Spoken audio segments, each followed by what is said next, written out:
Hello and I welcome you to our channel spirit of imbibe. आज मैं आपके सामने लेकर हाजिर हूँ हिंदी कहानी के शिखर पुरुष प्रेमचंद की प्रसिद्ध कहानी दुनिया का सबसे अनमोल रतन। यह कहानी वर्ष 1907 में उर्दू पत्रिका ज़माना में प्रकाशित हुई थी। वर्ष 1910 में शोज़े वतन नामक कहानी संग्रह में यह पुनः प्रकाशित हुई। इस कहानी संग्रह के लिए हमीरपुर के जिला कलेक्टर ने प्रेमचंद को तलब किया और उन पर जनता को भड़काने का आरोप लगाया। शोज़े वतन की सभी प्रतियां जब्त कर ली गईं, उन्हें नष्ट कर दिया गया। कलेक्टर ने उन्हें हिदायत दी कि वे अब कुछ भी नहीं लिखेंगे, यदि लिखा गया तो उन्हें जेल भेज दिया जाएगा। यहाँ मैं आपको एक महत्वपूर्ण बात बताना चाहती हूँ कि इस समय तक प्रेमचंद धनपत राय के नाम से लिखते थे। उर्दू में प्रकाशित होने वाली ज़माना पत्रिका के संपादक और उनके अजीज़ दोस्त मुंशी दयान नारायण निगम ने उन्हें प्रेमचंद नाम से लिखने की सलाह दी। इसके बाद वे प्रेमचंद के नाम से लिखने लगे। यह तो रही कहानी संग्रह शोज़े वतन और प्रेमचंद के संबंध में कुछ महत्वपूर्ण बातें। चलिए पढ़ते हैं उनकी कहानी दुनिया का सबसे अनमोल रतन। कहानी लंबी है और इसलिए अंत तक बने रहें, कहानी को पूरा सुनें।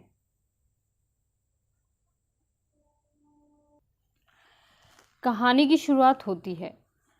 दिलफिगार एक कटीले पेड़ के नीचे दामन चाक लिए बैठा हुआ खून के आंसू बहा रहा था। वह सौंदर्य की देवी यानी मलका दिलफरेब का सच्चा और जान देने वाला प्रेमी था। वह उन प्रेमियों में नहीं जो इत्र फुलेल में बसकर और शानदार कपड़ों से सजकर आशिक के वेश में माशूकियत का दम भरते हैं, बल्कि उन सीधे साधे भोले भाले फिदाइयों में जो जंगल और पहाड़ों से सर टकराते हैं और फरियाद मचाते फिरते हैं। दिलफरेब ने उससे कहा था कि अगर तू मेरा सच्चा प्रेमी है तो जा और दुनिया की सबसे अनमोल चीज़ लेकर मेरे दरबार में आ, तब मैं तुझे अपनी गुलामी में कबूल करूँगी। अगर तुझे वह चीज़ न मिले तो खबरदार इधर रुख न करना, वरना सूली पर चढ़वा दूंगी। दिलफिगार को अपनी भावनाओं के प्रदर्शन का, शिकवे शिकायत का, प्रेमिका के सौंदर्य दर्शन का तनिक भी अवसर न दिया गया।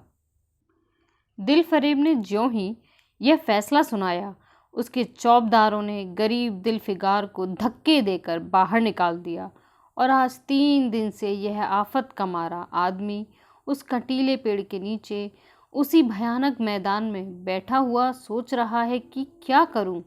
दुनिया की सबसे अनमोल चीज़ मुझको मिलेगी? नामुमकिन। और वह क्या?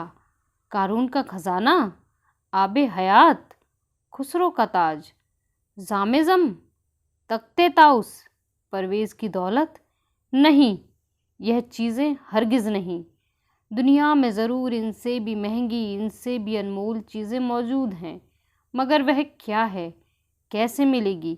या खुदा, मेरी मुश्किल क्यों कर आसान होगी। दिलफिगार इन्हीं ख्यालों में चक्कर खा रहा था और अक्ल कुछ काम नहीं करती थी। मुनीर शामी को हातिम सा मददगार मिल गया। ए काश कोई मेरा भी मददगार हो जाता। ए काश मुझे भी उस चीज़ का जो दुनिया की सबसे बेशकीमती चीज़ है नाम बतला दिया जाता। भला से वह चीज़ हाथ ना आती, मगर मुझे इतना तो मालूम हो जाता कि वह किस किस्म की चीज़ है। मैं घड़े बराबर मोती की खोज में जा सकता हूँ। मैं समंदर का गीत, पत्थर का दिल, मौत की आवाज़ और इनसे भी ज़्यादा बेनिशान चीज़ों की तलाश में कमर कस सकता हूँ, मगर दुनिया की सबसे अनमोल चीज़, यह मेरी कल्पना की उड़ान से बहुत ऊपर है। आसमान पर तारे निकल आए थे।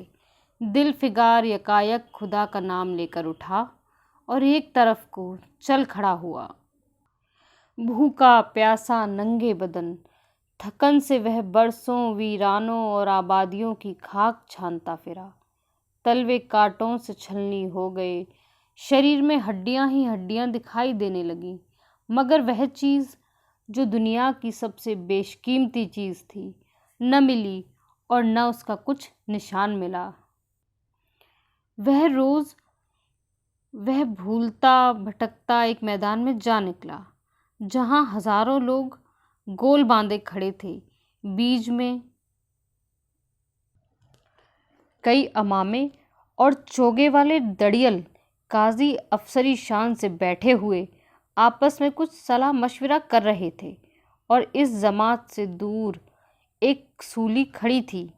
दिलफिगार कुछ तो कमजोरी की वजह से और कुछ यहाँ की कैफियत देखने के इरादे से ठिठक गया। क्या देखता है कि कई लोग नंगी तलवारें लिए एक कैदी को, जिसके हाथ पैर में जंजीरें थीं, पकड़े चले आ रहे हैं। सूली के पास पहुंचकर सब सिपाही रुक गए और कैदी की हथकड़ियां बेड़ियां सब उतार ली गईं। इस अभागे आदमी का दामन सैकड़ों बेगुनाहों के खून के छींटों से रंगीन था, और उसका दिल नेकी के ख्याल और रहम की आवाज़ से ज़रा भी परिचित न था। उसे काला चोर कहते थे। सिपाहियों ने उसे सूली के तख्ते पर खड़ा कर दिया, मौत की फांसी उसकी गर्दन में डाल दी, और जल्लादों ने तख्ता खींचने का इरादा किया कि वह अभागा मुजरिम चीखकर बोला, खुदा के वास्ते मुझे एक पल के लिए फांसी से उतार दो, ताकि अपने दिल की आखिरी आरजू निकाल लूं। यह सुनते ही चारों तरफ सन्नाटा छा गया। लोग अचंभे में आकर ताकने लगे। काजियों ने एक मरने वाले आदमी की अंतिम याचना को रद्द करना उचित न समझा, और बदनसीब पापी काला चोर जरा देर के लिए फांसी से उतार लिया गया। इस भीड़ में एक खूबसूरत भोला भाला लड़का एक छड़ी पर सवार होकर अपने पैरों पर उछल उछल फर्जी घोड़ा दौड़ा रहा था, और अपनी सादगी की दुनिया में ऐसा मगन था कि जैसे वह इस वक्त सचमुच अरबी घोड़े का शहसवार है। उसका चेहरा उस सच्ची खुशी से कमल की तरह खिला हुआ था जो चंद दिनों के लिए बचपन में ही हासिल होती है, और जिसकी याद हमको मरते दम तक नहीं भूलती। उसका दिल अभी तक पाप की गर्द और धूल से अछूता था, और मासूमियत उसे अपने गोद में खिला रही थी। बदनसीब काला चोर फांसी से उतरा। हजारों आंखें उस पर गड़ी हुई थीं। वह उस लड़के के पास आया और उसे गोद में उठाकर प्यार करने लगा। उसे इस समय वह ज़माना याद आया जब वह खुद ऐसा ही भोला भाला, ऐसा ही खुश व खुर्रम, दुनिया की गंदगियों से ऐसा ही पाक साफ था। माँ गोदियों में खिलाती थी, बाप बलाएं लेता था, और सारा कुनबा जान न्योछावर करता था। काले चोर के दिल पर इस वक्त बीते हुए दिनों की याद का इतना असर हुआ आँखों से, जिन्होंने दम तोड़ती लाशों को तड़पते देखा और न झपकी, आंसू का एक कतरा टपक पड़ा। दिलफिगार ने लपक कर उस अनमोल मोती को हाथ में ले लिया, और उसके दिल ने कहा, बेशक यह दुनिया की सबसे अनमोल चीज़ है, जिस पर तख्ते ताउस और जामेज़म और आबे हयात और ज़रे परवेज़ सब न्योछावर हैं। इस ख्याल से खुश होता, कामयाबी की उम्मीद में सरमस्त दिलफिगार अपनी माशूका दिल फरेब के शहर मीनो सवाद को चला। मगर ज्यों-ज्यों मंजिल तय होती जाती, उसका दिल बैठा जाता था कि कहीं उस चीज़ की, जिसे मैं दुनिया की सबसे बेशकीमती चीज़ समझता हूँ, दिल फरेब की आंखों में कद्र न हुई तो मैं फांसी पर चढ़ा दिया जाऊँगा और इस दुनिया से नामुराद जाऊँगा। लेकिन जो हो सो हो, अब तो किस्मत आजमाई है। आखिरकार पहाड़ और दरिया तय करते शहर मीनो सवाद में आ पहुँचा, और दिल फरेब की द्योड़ी पर जाकर विनती की कि थकान से टूटा हुआ दिलफिगार खुदा के फजल से हुक्म की तामील करके आया है और आपके कदम चूमना चाहता है। दिल फरेब ने फौरन अपने सामने बुला भेजा और एक सुनहरे पर्दे की ओर से फरमाइश की कि वह अनमोल चीज़ पेश करो। दिलफिगार ने आशा और भय की एक विचित्र मनस्थिति में वह बूंद पेश की, और उसकी सारी कैफियत बहुत पुरअसर लफ्ज़ों में बयान की।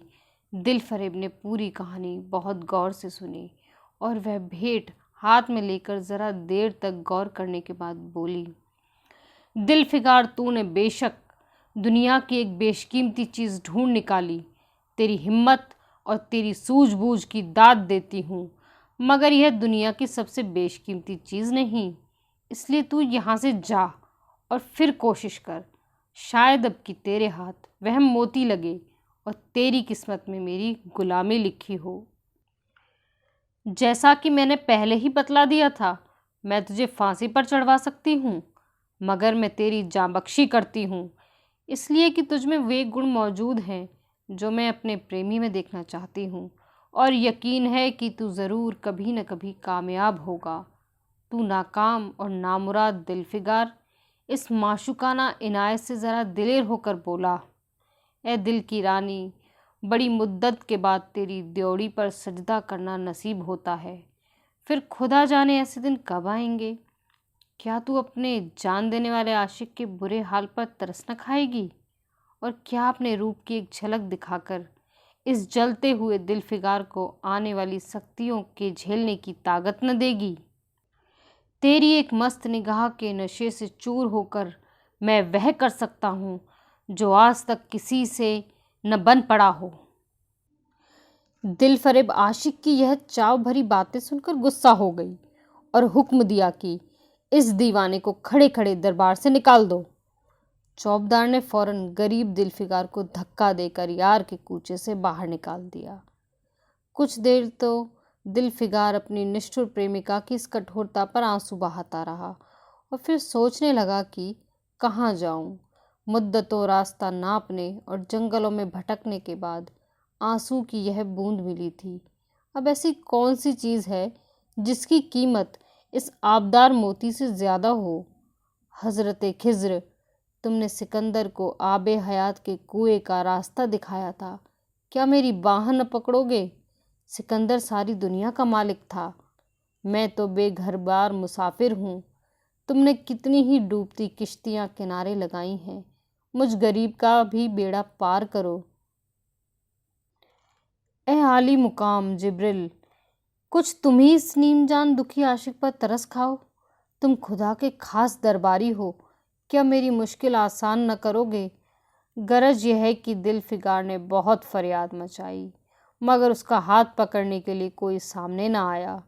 आखिर निराश होकर वह पागलों की तरह दोबारा एक तरफ को चल पड़ा। दिलफिगार ने पूरब से पश्चिम तक, उत्तर से दक्षिण तक कितने ही जंगलों और वीरानों की खाक छानी। कभी बर्फिस्तानी चोटियों पर सोया, कभी डरावनी घाटियों में भटकता फिरा, मगर जिस चीज़ की धुन थी वह न मिली। यहाँ तक कि उसका शरीर हड्डियों का ढांचा रह गया। एक रोज़ वह शाम के वक्त किसी नदी के किनारे खस्ता हाल पड़ा हुआ था। बेखुदी के नशे से चौंका तो क्या देखता है कि चंदन की एक चिता बनी हुई है और उस पर एक युवती सुहाग के जोड़े पहने 16 श्रृंगार किए बैठी है। उसकी जांघ पर प्यारे पति का सर है। हजारों आदमी गोल बांधे खड़े हैं और फूलों की बरखा कर रहे हैं। यकायक चिता में से खुद ब खुद एक लपक उठी। सती का चेहरा उस वक्त एक पवित्र भाव से आलोकित हो रहा था। चिता की पवित्र लपटें उसके गले से लिपट गईं और दम के दम में वह फूल सा शरीर राख का ढेर हो गया। प्रेमिका ने अपने को प्रेम पर न्योछावर कर दिया और दो प्रेमियों के सच्चे पवित्र अमर प्रेम की अंतिम लीला आँखों से ओझल हो गई। जब सब लोग अपने घरों को लौटे तो दिलफिगार चुपके से उठा और अपने चाक दामन कुर्ते में यह राख का ढेर समेट लिया और इस मुट्ठी भर राख को दुनिया की सबसे अनमोल चीज़ समझता हुआ सफलता के नशे में चूर यार के कूचे की तरफ चला। अब कि ज्यों-ज्यों वह मंजिल के करीब आता था, अब तेरी जीत है, और इस ख्याल ने उसके दिल में बैठा हुआ कह रहा था, अब तेरी जीत है। और उसके दिल को जो सपने दिखाए उनकी चर्चा व्यर्थ है।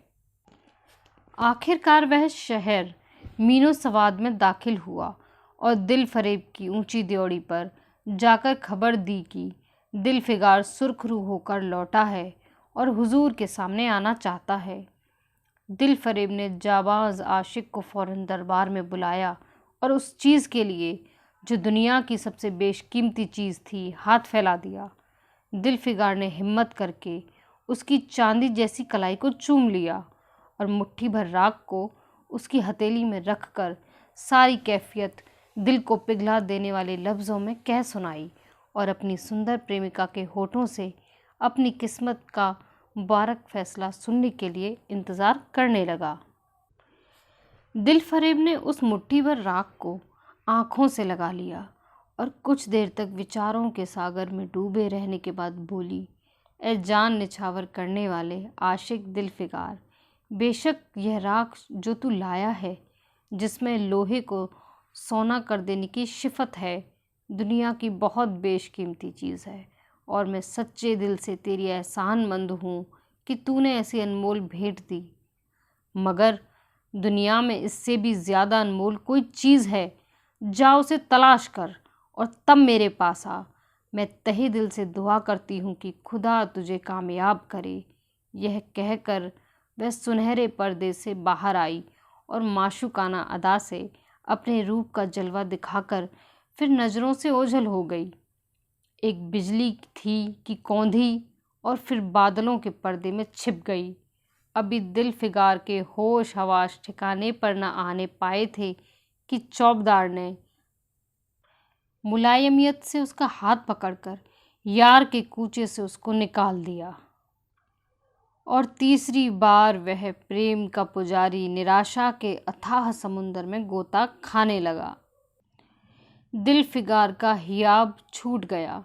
उसे यकीन हो गया कि मैं दुनिया में इसी तरह नाशाद और नामुराद मर जाने के लिए पैदा हुआ था और अब इसके सिवा कोई चारा नहीं कि किसी पहाड़ पर चढ़कर नीचे कूद पड़ूं ताकि माशूक के जुल्मों की फरियाद करने के लिए एक हड्डी भी बाकी न रहे।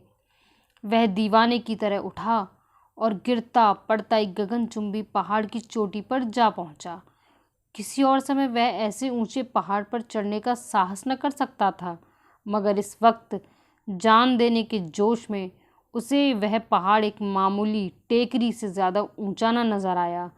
करीब था कि वह नीचे कूद पड़े कि हरे हरे कपड़े पहने हुए और ही अमामा बांधे एक बुजुर्ग एक हाथ में तस्बीह और दूसरे हाथ में लाठी लिए उपस्थित हुए और हिम्मत बढ़ाने वाले स्वर में बोले, दिलफिगार, नादान दिलफिगार, क्या यह बुज़दिलों जैसी हरकत है? तू मोहब्बत का दावा करता है और तुझे इतनी भी खबर नहीं कि मजबूत इरादा मोहब्बत के रास्ते की पहली मंजिल है। मर्द बन और यूं हिम्मत न हार। पूरब की तरफ एक देश है जिसका नाम हिंदुस्तान है, वहाँ जा और तेरी आरज़ू पूरी होगी। यह कहकर हज़रत खिज़्र गायब हो गए। दिलफिगार ने शुक्रिया की नमाज अदा की और ताज़ा हौसले, ताज़ा और अलौकिक सहायता का सहारा पाकर खुश खुश पहाड़ से उतरा और हिंदुस्तान की तरफ चल पड़ा। मुद्दतों तक कांटों से भरे हुए जंगलों, आग बरसाने वाले रेगिस्तानों, कठिन घाटियों और अलंघ्य पर्वतों को तय करने के बाद दिलफिगार हिंद की पाक सरजमीन में दाखिल हुआ और एक ठंडे पानी के सोते में सफ़र की तकलीफ थकान के मारे नदी के किनारे लेट गया। शाम होते होते वह एक चटियल मैदान में पहुंचा, जहां बेशुमार अधमरी और बेजान लाशें बिना कफन के पड़ी हुई थीं। चील, कौए और वहशी दरिंदे मरे पड़े थे और सारा मैदान खून से लाल हो रहा था। यह डरावना दृश्य देखते ही दिलफिगार का जी दहल गया। या खुदा, किस मुसीबत में जान फंसी। मरने वालों का कराहना, सिसकना और एड़ियां रगड़कर जान देना, दरिंदों का हड्डियों को नोचना और गोश्त के लोथड़ों को लेकर भागना, ऐसा हौलनाक सीन दिलफिगार ने कभी न देखा था। यकायक उसे ख्याल आया, यह लड़ाई का मैदान है और यह लाशें सूरमा सिपाहियों की हैं। इतने में करीब से कराहने की आवाज़ आई। दिलफिगार उस तरफ फिरा तो देखा कि एक लंबा तगड़ा आदमी, जिसका मर्दाना चेहरा जान निकलने की कमज़ोरी से पीला हो गया है, ज़मीन पर सर झुकाए पड़ा हुआ है। सीने से खून का फव्वारा जारी है मगर आबदार तलवार की मूठ पंजे से अलग नहीं हुई। दिलफिगार ने एक चिथड़ा लेकर बाव के मुंह पर रख दिया ताकि खून रुक जाए और बोला, ए जवां मर्द, तू कौन है? जवां मर्द ने यह सुनकर आंखें खोली और वीरों की तरह बोला, क्या तू नहीं जानता मैं कौन हूँ? क्या तूने आज इस तलवार की काट नहीं देखी? मैं अपनी माँ का बेटा और भारत का सपूत हूँ। यह कहते कहते उसकी त्योरियों पर बल पड़ गए। पीला चेहरा गुस्से से लाल हो गया और आबदार शमशीर फिर अपना जौहर दिखाने के लिए चमक उठी। दिलफिगार समझ गया कि यह इस वक्त मुझे दुश्मन समझ रहा है। नरमी से बोला, ए जवां मर्द, मैं तो दुश्मन नहीं हूँ, अपने वतन से निकला हुआ एक गरीब मुसाफिर हूँ। इधर भूलता भटकता आ निकला, बराए मेहरबानी मुझसे यहाँ की कुल कैफियत बयान कर। यह सुनते ही घायल सिपाही बहुत मीठे स्वर में बोला, अगर तू मुसाफिर है तो आ और मेरे खून से तर पहलू में बैठ जा, क्योंकि यही 2 अंगुल ज़मीन है जो मेरे पास बाकी रह गई है और जो सिवाय मौत के कोई नहीं छीन सकता। अफसोस है कि तू यहाँ ऐसे वक्त आया जब हम तेरा आतिथ्य सत्कार करने के योग्य नहीं।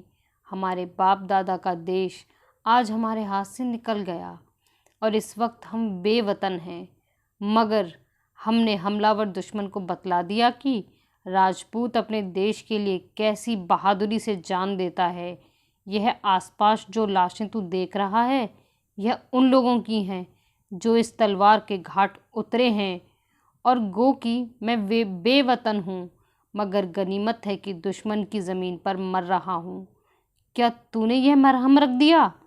खून निकलने दे, इसे रोकने से क्या फ़ायदा? क्या मैं अपने ही देश में गुलामी करने के लिए ज़िंदा रहूं? नहीं, ऐसी ज़िंदगी से मर जाना अच्छा। इससे अच्छी मौत मुमकिन नहीं। मर्द की आवाज़ मध्यम हो गई, अंग ढीले पड़ गए, खून इतना ज़्यादा बहा कि खुद ब खुद बंद हो गया। रह रह कर एक आध बूंद टपक पड़ती थी। आखिरकार सारा शरीर बेदम हो गया, दिल की हरकत बंद हो गई और आंखें मुंद गईं। दिलफिगार ने समझा अब काम तमाम हो गया कि मरने वाले ने धीमे से कहा, भारत माता की जय, और उसके सीने से खून का आखिरी कतरा निकल पड़ा। एक सच्चे देश प्रेमी और देशभक्त ने देशभक्ति का हक अदा कर दिया। दिलफिगार पर इस दृश्य का बहुत गहरा असर पड़ा और उसके दिल ने कहा, बेशक दुनिया में खून के इस कतरे से ज़्यादा अनमोल चीज़ कोई नहीं हो सकती। उसने फौरन उस खून की बूंद को, जिसके आगे यमन का लाल भी हेच है, हाथ में ले लिया और इस दिलेर राजपूत की बहादुरी पर हैरत करता हुआ अपने वतन की तरफ रवाना हुआ और सख्तियाँ झेलता आखिरकार बहुत दिनों के बाद रूप की रानी मलिका दिलफरेब की ड्योढ़ी पर जा पहुंचा और पैगाम दिया कि दिलफिगार सुर्खरू और कामयाब होकर लौटा है और दरबार में हाजिर होना चाहता है। दिलफरेब ने उसे फौरन हाजिर होने का हुक्म दिया। खुद हस्बे मामूल सुनहरे पर्दे की ओट में बैठी और बोली, दिलफिगार, अब की तू बहुत दिनों के बाद वापस आया है। ला, दुनिया की सबसे बेशकीमती चीज़ कहाँ है? दिलफिगार ने मेहंदी रचे हाथों में हथेलियों को चूमते हुए खून का वह कतरा उस पर रख दिया और उसकी पूरी कैफियत पुरजोश लहजे में कह सुनाई। वह खामोश भी न हो पाया था कि यकायक वह सुनहरा पर्दा हट गया और दिलफिगार के सामने हुस्न का एक दरबार सजा हुआ नजर आया, जिसकी एक एक नाज़नीन जुलेखा से बढ़कर थी। दिलफिगार हुस्न की यह तिलिस्म देखकर अचंभे में पड़ गया और चित्रलिखित सा खड़ा रहा कि दिलफरेब मसनद से उठी और कई कदम आगे बढ़कर उससे लिपट गई। गाने वालियों ने खुशी के गाने शुरू किए। दरबारियों ने दिलफिगार को नज़रें भेंट की और चांद सूरज को बड़ी इज्जत के साथ मसनद पर बिठा दिया। जब वह लुभावना गीत बंद हुआ तो दिलफरेब खड़ी हो गई और हाथ जोड़कर दिलफिगार से बोली, ए जान निसार आशिक दिल फिकार, मेरी दुआएं बर आईं और खुदा ने मेरी सुन ली। तुझे कामयाब व सुरखरू किया, आज से मैं तू मेरा मालिक है और मैं तेरी लौंडी। यह कहकर उसने एक रत्न जटित मंजूषा मंगाई और उसमें से एक तख्ती निकाली जिस पर सुनहरे अक्षरों में लिखा हुआ था, खून का वह आखिरी कतरा जो वतन की हिफाजत में गिरे, दुनिया की सबसे अनमोल चीज़ है। तो दोस्तों, कहानी का अंत होता है इस तरह। अगर आप आगे भी ऐसी ही प्रसिद्ध कहानियाँ सुनना चाहते हैं तो कमेंट बॉक्स में कहानी का नाम लिखकर हमें भेज सकते हैं। तो मिलते हैं अगली कहानी के साथ। Keep watching. Thank you.